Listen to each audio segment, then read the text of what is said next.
Hello, everybody. My name is Dylan M. Rafaty, and I'm the proud producer and host of the Let's Work Inclusively podcast. We're so excited to feature a special guest, but before we begin on that first guest, I would like to share a little bit about what Let's Work Inclusively is all about. Let's Work Inclusively podcast is all about featuring leaders within the business, nonprofit, and government landscapes, where we talk about meaningful conversations around accessibility and disability inclusion all across North Texas. Today, we are so proud to have Harrison Blair. Harrison Blair is the president and CEO of the Dallas Black Chamber of Commerce, a dear friend, an ally in this work, but also we're going to be focusing on commerce, collaboration, and leadership. And so for that, without further ado, here's Harrison. How are you doing, sir? Mr. President, Good first to and see you. foremost, it's an honor to be here with you. Any leader that's truly on fire for the work that they do, you have my heart. You had us at hello. So I'm honored to sit on your podcast today. Well, as today we're really focusing on your leadership capabilities and the work that you've done.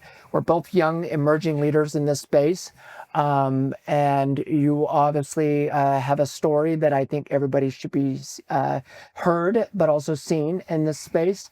So let's go into sort of your background. Can you identify briefly of your background prior to coming with the Dallas Black Chamber of Commerce? So I think it's important to also start with my family's history. Okay. My family has been in Dallas since before the city was named Dallas. Okay. So before it was, it had borders and any kind of definition, my family has been here. Yeah. And for us, I got my start in community engaged work, really watching my dad. My dad had a father who was a Negro League baseball player who started a newspaper here in Dallas in the early 40s, 50s. What was the name of the newspaper? It was then called the Elite News, but it's been kind of grafted to the Elite News, so you take your pick. But this newspaper would be in every black church, every rib shack, every chicken space. You name a black business, it was there. And it started when my grandfather threw his shoulder out at a Negro League game with 30,000 fans. And back then, there's no injury reserve. When it's over, it's over. So to stay close to the game, he started to write all these different national stats from Negro League games. But something special happened as he started to go to these churches and these different restaurants and businesses. He found out how black people were being treated in society in Dallas. And so overnight, his baseball paper and sports topics, news topics paper becomes a community paper. But his real claim to fame comes in 1986 when he starts the first MLK parade in Dallas. And this is where I come into the story because my dad takes over as editor of the paper, but he also takes this parade and he grows it. When my grandfather starts it, they have 4 friends, a bullhorn and a truck going down MLK. And people told them in community, nobody wants to see a parade. It's not a great use of resources. And they kind of jeered at him as he and his friends went down. But he said, we held our heads high. We walked like we had 5,000 people at our backs. What he could not know is my dad would grow that parade to almost 500,000 people. Wow. So it was a huge moment. But my dad was so good at parades that he would actually start to throw parades for those schools who won state championship. And maybe there's not a restaurant in your community to put your poster up or a place to give you a discount to celebrate you. So my dad would do parades. And he did this for so many schools. But when I was in junior year of my high school years, my dad was diagnosed with stage 4 cancer. And it was a very difficult time for us as a family. We didn't know how we would move forward. And he had to blow into this little machine with this small ball in it. And if he got it to a certain height, then they let him out of the hospital after his operation. And for him, he had colon cancer. So they took a huge chunk of his colon out. And it was just a very difficult surgery for him. Well, the James Madison boys who had just won state that year, some of whom didn't have transportation, their families didn't have transportation, they come into the hospital room with a state ball that's signed for him. Every person, every student, every coach, and my dad's energy just went through the roof. He blows the machine through the roof. He's running around the hospital. I got to keep his robe together because it's hospital robe and it's open at the back. And it was an experience that carried us as a family. It was the energy that we all needed. And I said, man, if I get to do work like that impacts people and makes them want to move like that, that's better than money. Yeah. So this is how I ended up as a young board member at the chamber, the youngest board member at the time.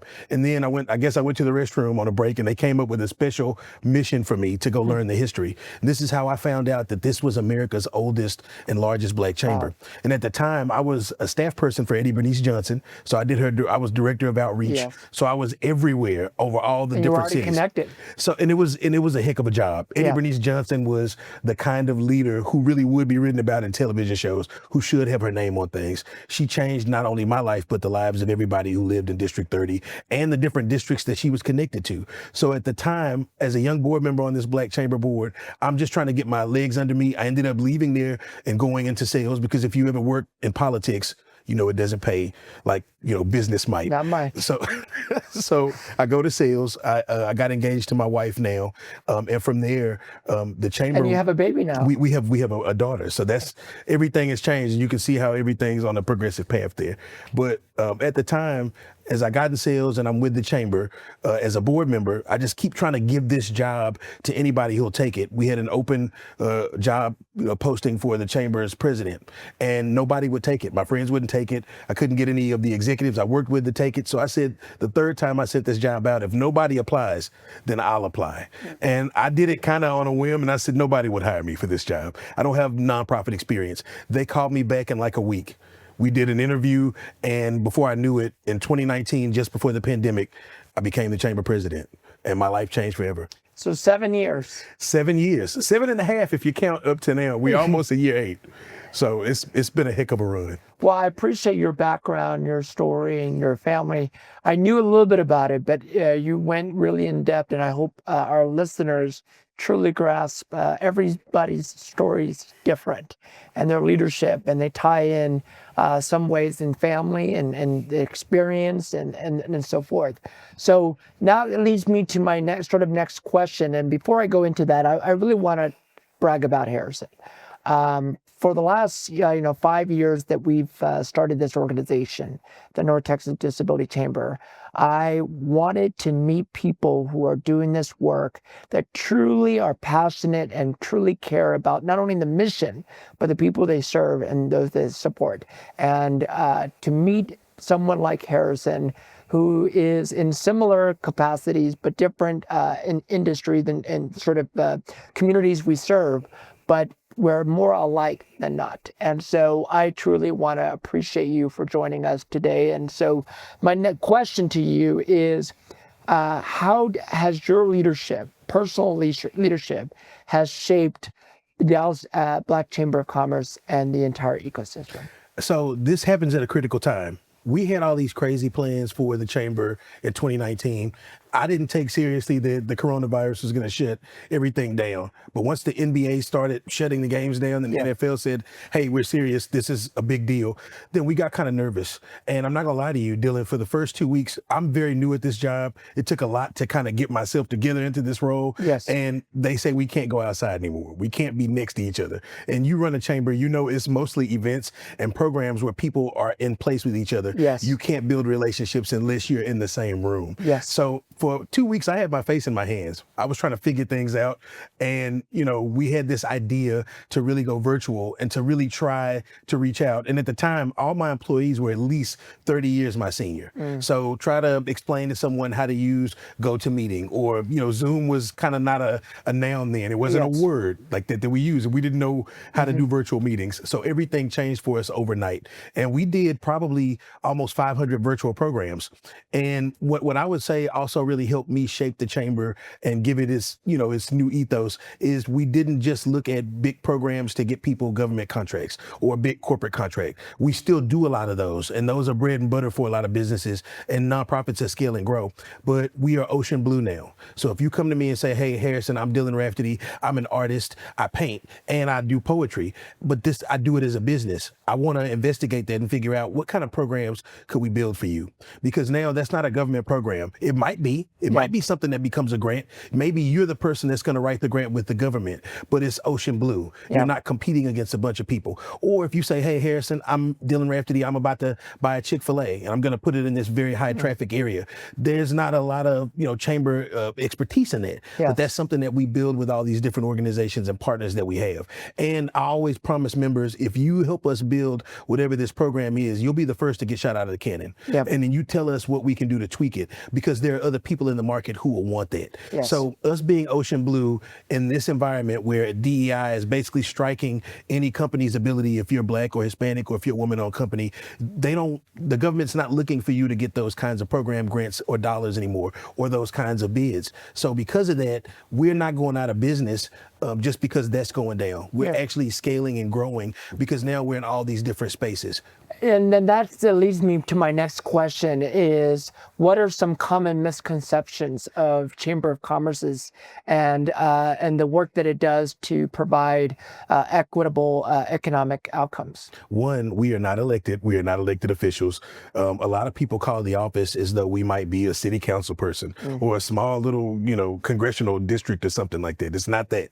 But a lot of people have great trust in us. What we are is a node for access to opportunity. What we are is a cheerleader. What we are not is someone who's going to tell you, Dylan, this is exactly what you need to do. You need to follow this path. What we will do is ask a lot of questions. And I tell businesses and nonprofits all the time, if you walk in a room and you sit down with an expert and they have all the answers, you should get up and run out of that room like it's on fire.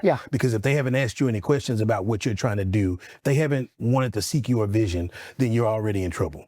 Because with us, and our operations director, Ms. Solomon, who has literally met every member of our chamber, will tell you, we ask so many questions, it sometimes gets on people's nerves.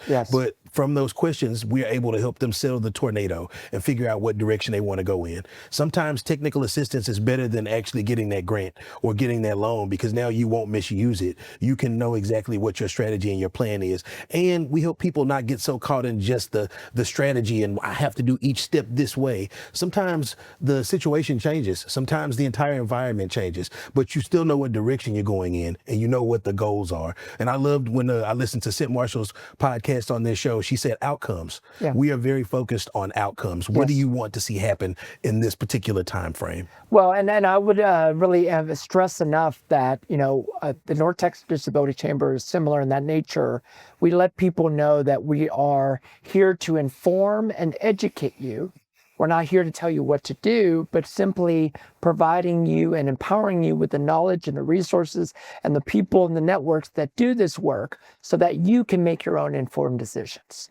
And that is what I believe a chamber is all about. A chamber is about creating and building communities and finding equitable opportunities, as well as increased participation among not only business leaders, nonprofits, community leaders, elected officials, whatever that might be. And one thing I will say through the Disability Chamber is one thing I pride us up. And when we met over a year ago, I want people to know is that my thought process is that as a leader, you have to be intentional in reaching communities where they are. And I'm so glad Harrison and I met over a year ago, and we actually sat down at a nice little coffee shop at Italy in North Park, and we basically hit it off. And the rest is history. And so we formalized our sort of collaborative partnership, and we're going to continue to formalize that as we see it evolve over time. So my next question to you is, when you think about intentional leadership, how do you balance advocacy, growth, and trust with intentional leadership?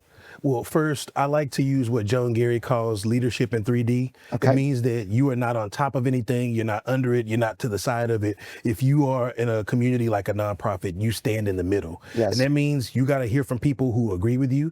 You got to hear from people who hate your guts and don't want to hear what you have to say. You have to talk to people who are most impacted by it, the vulnerable communities, and the people who are giving the money. You got to hear from everybody before you make a decision. And that takes a lot of time. It's not like a corporation where we get some numbers, we do some research and development, and we're off to the races. We really have to talk to people, and we have to gather groups of experts in that particular field before we start coming up with policy. Yeah. So it's very interesting, and you have to build trust with people before they will tell you what's really bothering them.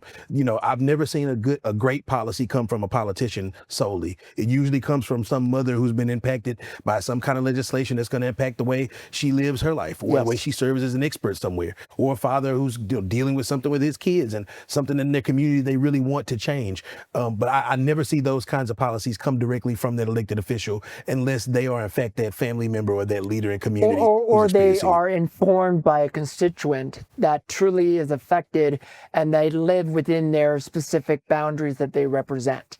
I will say a prime example of our collaboration, our respect of a collaboration, is because of our involvement with the Dallas Area Rapid Transit and your longstanding relationship with DART, as well as our relationship with you and the communities that we serve. A lot of our communities are can be negative and positive impact on the access to public transportation. One thing that our community stands for, just so you know, is that we all want accessible and affordable public transportation. And so to know that you and I share that vision as far as our communities, I think that is so important to highlight. And Dylan, before you ask that question or move on to the next point, I think it's important to note what happened when we actually got in the room with leadership. I get to go in the room with a lot of different leaders across the region in all kinds of different industries. And one thing that we partnered on was we wanted to sit down with DART. You called me out, and that helped me call DART out, and we called them out together. And this is when I say leadership in the round or in 3D. You told me, and you helped us, see some blind spots that we had. You told us about our events and how we could have tables farther apart, how we haven't really thought about people who might be disabled in our own communities, and how we haven't really served them. And when you did that, it uncovered a bunch of opportunity for us to scale and grow, because now I'm talking to a bunch of Black-owned businesses who do have disabilities, some that are invisible to us, some that we didn't even think to ask. And because we did that, you led us in that regard. And now there's still more work to do. And when we got in the room, just watching you go in and really push the CEO at the time of DART to really engage people and to have a board member with a disability that's well known and documented, so that one, you have representation everywhere you go. That was inspiring to see somebody who's there boots on the ground and not afraid to say what their community is thinking. You spoke on behalf of people. Well, and not only happened because I have a true understanding of how their governance structure operates. And the immediate resolution that I thought of that could have really direct access with the CEO is having an actual dedicated advisory committee under the office of the president and CEO of DART would actually go a long way. And having stakeholder groups like ours as part of that conversation, instead of having these ad hoc, ideation committees, you actually have people who can directly advise and support the office of the president and CEO within a large organization like DART. And that's obviously in the working process, and I'm sure Harrison and I would be very diligent in that conversation. Going into our first commercial break, just for you guys to know, this podcast is funded by the North Texas Disability Chamber. And through that funding is because of our partners. And our partners like Dallas Black Chamber of Commerce were able to produce quality content like this to showcase the leaders and the people that are doing this work every single day. And so if you're always looking for ways to connect with businesses, nonprofits, and governments, this is the great way to learn and be a part of our organization. If you want to learn more about the North Texas Disability Chamber, visit www.ntxdc.org. Or if you'd like to join as a member or want to learn more about partnership opportunities, just go to www.ntxdc.org/join us. And I hope you can learn more from there. So we're back with you, Harrison, the president and CEO of the Dallas Black Chamber of Commerce. Now we're going to really focus into commerce as a catalyst for inclusion. So can you define what inclusive commerce looks like to you and or to the Dallas Black Chamber of Commerce? Inclusive commerce to us means that it doesn't matter where you come from, doesn't matter who you love, doesn't matter who you voted for, even though we might still be angry about that. We might still be a little toasty about that. Yeah. This is your chamber. If you have an idea that can impact the community through economic development, which to me is a set of very powerful tools that every American is born with, if you are of age and you can vote, the vote is like the last weapon on your tool belt. But economic development provides this range of opportunities, and we show people from all across the board how to engage. And for us, even though Black is in the name, we serve Black communities and we help Black communities grow. But we know that Black communities don't just have Black people in them. They have people from all ranges and all walks of life who own businesses, who live there, who have a part of community there. So if you walk in the chamber today and you're not a Black-owned business, you can still be a member. You can still come and get service. And in fact, if you want to connect with Black businesses and Black nonprofits, this is your place to do that. So inclusivity for us looks like really working with organizations, one, to improve ourselves. We are not perfect. We have lots of barriers to overcome in terms of how we see the world, and we have a lot of blind spots. And working with a chamber like this gives us the opportunity, but specifically working with a leader like you, and then working with all the ranges of chambers out there. The Greater Dallas Hispanic Chamber, which is the second oldest Hispanic institution in the country. That we find out that does what they do. The Asian Chamber of Texas, the Korean Chamber, all these different U.S. groups. India Chamber of Commerce. U.S. India Chamber of Commerce. So you name LGBTQ Chamber of Commerce. So all of these people are deep partners of the chamber, and we get an opportunity to, one, grow our own network by making sure that if we have anybody in our population or in our chamber who is from those communities, we are serving them and we're putting our arms around them and loving on them. And if you have an idea that's going to help transform the community, it is our duty to help you. Doesn't matter where you come from. That's what we do as a chamber. So I already thought of this idea, and this basically lies to our topic of discussion here. When we think about all the different minority chambers, one thing I will be upfront and I'll be honest on this, and I'll call it out, is that we all are focused on our specific communities and how we grow and elevate our region, but we oftentimes struggle getting together. And I immediately thought of an idea, and maybe we can start with between our organizations and then hopefully invite others that want to be a part of the conversation.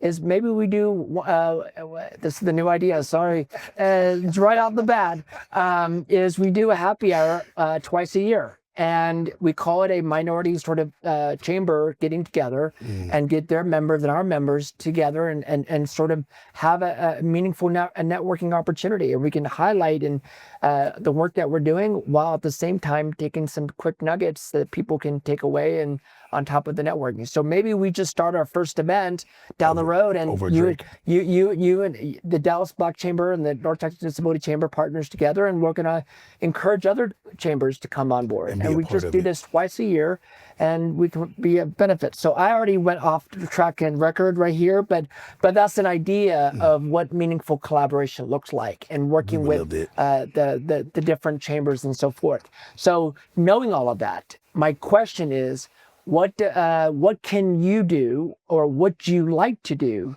in support of cross-sector collaboration in support of the work that we're trying to do through our chambers? Well, first and foremost, we're definitely going to get together for a drink, and we're going to bring our members together to do that, and we're going to invite other chambers. So that's an easy done deal. It's easy. The second thing is looking at our partners and seeing if there's a partner that is supporting our work and they should be supporting your work, then it's time for us to open up the Rolodex and start to really showcase what a joint partnership would look like, because also the donors would be more excited if they get to cover two different really important issues or two different important communities with one check, and they can do it with one big event or one big program. They're going to love that too.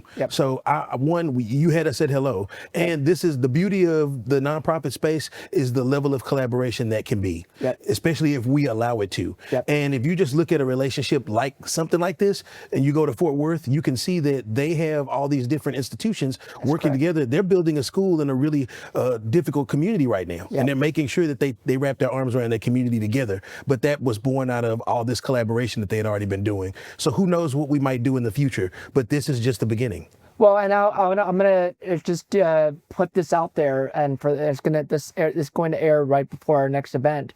Our next event is on May 27th. It's all about business and nonprofits talking about partnerships. And so I would love to offer Dallas Black Chamber members a nice discount, 50% off discount, so that you guys can come to our next event in Richardson if you'd like that. Graciously accepted. And that way you guys can learn all about meaningful partnerships. So my next question really comes down to this is why I love working with Harrison. We get things done like this. Quickly. So the next question is really about how do you transform partnerships that could have lasting and scalable impact for not only the organizations or businesses that you partner with, but also for the communities you serve. We are looking for partners, and Dylan, you are a perfect fit for everything that we're trying to do. If somebody's not passionate about what they're advocating for, I don't want to be next to them. I don't want that to rub off on me. Well, we're like Michael Jordan over here. I need to be around the best. We're going for a ring. And the way we serve, I like people who are competitive about how much they can serve, how much can they give, and how much can they take. So for us, it starts with us just taking time to build deeper in this relationship. We need to put down on paper some actual goals and outcomes that we have for our organizations, and we need to scope out who we would like to be in there next, who else should be a part of it. And then finally, we get to be a part of a major project. What do we want to see happening across the Dallas community or across North Texas that we can do together? Maybe it's not a school. Maybe it's not just, rising a business. Maybe it's something where we are really over time consistently investing in nonprofits and businesses together. So Tickets knows I like to think and draft. So if I have a bad idea, tell me to sit under a tree until I forget about it. Well, but it's not necessarily a bad idea. I think it's really aligning with our priorities. And with those priorities, we also have to add an extra layer of making sure the communities that we're trying to support or tailor to also see that same benefit. And if that's a win and a win strategy, then at the end of the day, it's just getting it down to the specifics and making sure that we meet on those deliverables or outcomes. For me, it's about results. It's about the people that once they do show up, what do they get out of that in that relationship? So our next focus is on collaboration in action. Can you share an example where collaboration created measurable outcomes for y'all? So, and I'll start in the advocacy space because we did so much work in the advocacy space from 23 to 26. One of those advocacy items was getting our city manager engaged in the role that she's in now. The city manager, Kim Tobert, had done all the work as the assistant city manager. She was the right hand we're referencing City of Dallas. City of Dallas. So let me be clear, City of Dallas city manager.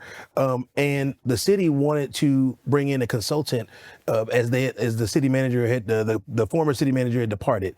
And we all thought that would be a mistake. And by we, I mean the Greater Dallas Hispanic Chamber, the North Dallas Chamber, and ourselves. We thought that if we lost every top staffer that we had, that every city employee knew, then you'd have a bleed off of all the other top staff. So we put a letter together, we signed that letter, and the city council came back and used our language to really install Kim as the city manager. Now, she did all the work. She was already an amazing staff person. We knew that she'd be an amazing city manager, but it was a prestige point for the Black Chamber to lead the cause to make sure that the first Black woman city manager was installed in the 9th largest city in America. So that's one area. All the different areas around the bonds that are impacting Dallas today, bonds for school board, speaking out for our students. And I feel special, especially tied to this issue because now in a couple of years, my daughter will be going through public school. She won't be going to private school. She's going to be a part of the systems that we fight to protect every day. Because if we do right by them, then she'll get a really good education. And we're going to make sure she gets a really good education. I'm glad to say that the bond has been passed.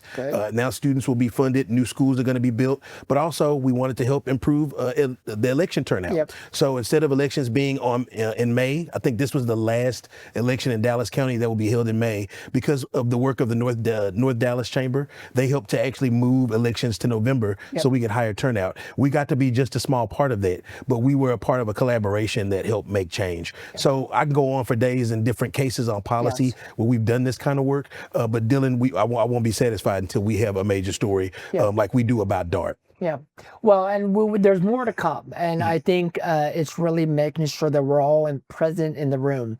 There's a mantra I keep sharing is that show up, be present, and show out. And so we do show up and we do show out, but sometimes we're not present in the moment, especially when it comes to specific needs, either accessibility or access to, or whatever that might be in support of our community. So I challenge you to challenge me in the support of the Black community, because that's something that I'm always looking to understand and lean on to, and really meet them where they are. And I think that's really, really important. Now, I want to ask you a specific question and really give me 2 or 3 bullet points on what makes partnerships succeed and or fail. Partnerships succeed based on, one, what is the connection at the top level? Are the top staff and board connected on this? Is it something that has all the right, all the right components for a partnership? Is it going to serve both sides? Yep. If it has those things, it's going to succeed. And then finally, are we going to fund it? Are we going to put any sweat equity and any actual capital into it? Will we throw some partners at it? How will we spread that message throughout our own coordinated groups and communities? So to me, that's really important. It's not enough for people to know that we know each other. It's important that our members get to know each other. Yep. So that's something that we're going to work toward. Yep. As for those who don't know, I want to tie into our next commercial break, and I wanted to really stress an importance of our respective organizations. And I'm going to brag about y'all, and including vice versa. I know everybody that tunes into this Let's Work Inclusively podcast come from various backgrounds and leadership and experience. And I would encourage you to not only support our friends at the Dallas Black Chamber of Commerce and the work they do, and you can learn about their website, it'll be pulled up. Also, you can also, if you want to support us as well, vice versa, there's also an opportunity to support the Disability Chamber as well. So I would encourage you to visit our website at www.ntxdc.org. And can you share a little website where they can find you on? Absolutely. www.dbcc.org. Look, send us all the monies. We could definitely use them. But absolutely, a leader like Dylan Rafaty, send this man all the checks and make sure they have them, because if you do that, then the policy apparatus around you will shift, and you'll see that everybody inclusively is loved on and cared on by our society, that all the things great about North Texas touch everybody that they should. So please fund us. Make sure that we can continue to do this kind of work. So that leads, thank you for that. And I appreciate the plug. And you probably already see, we love each other. We try to support each other. And we're in a way trying to brag about the work that we're doing. My next segment of this podcast is about inclusive economics, growth, and so forth. What does inclusive economic growth look to you in your eyes for North Texas?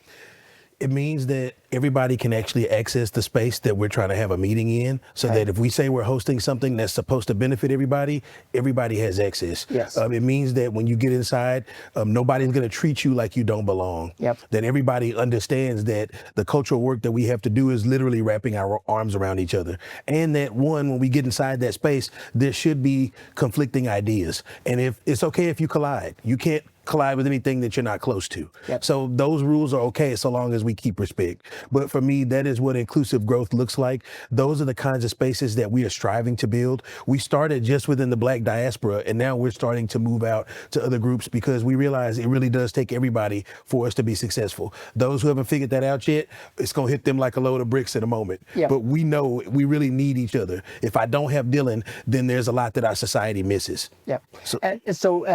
Then my next follow-up to that is, what is Dallas Black Chamber of Commerce looking to do or hoping to do in and around accessibility? So for one, we want you to come in and help us on our events. We have a whole slate of new major events this year that we're going to host. Our next one is 3 months out. So we have time to think about how many people are going to actually be in that space. When we do get in that room, how much space do they have between each chair or table? Yes. Do they have all the ADA accessibilities that a building would need? Because we know that some buildings have been grandfathered in. They don't have that kind of resource or that kind of accessibility. So that's really important to us. But also, talking to our members more consistently about hidden disabilities. Yep. What could we be doing as a chamber programmatically, specifically with your chamber and within our own chamber programs and events to help serve our community in that way? And just watching the way you serve Black people who have disabilities in your organization was transformative for us. So there are things that we're still learning. And I'll say, Dylan, I want you to continue to call us out. I want to be stronger in that particular area, and I want to know more. So we're going to continue to work toward being more inclusive. Well, I think the first immediate step is I would love to do a South Dallas tour, specifically near Fair Park. And Gotcha. I would love to bring a couple of my colleagues and members in our community.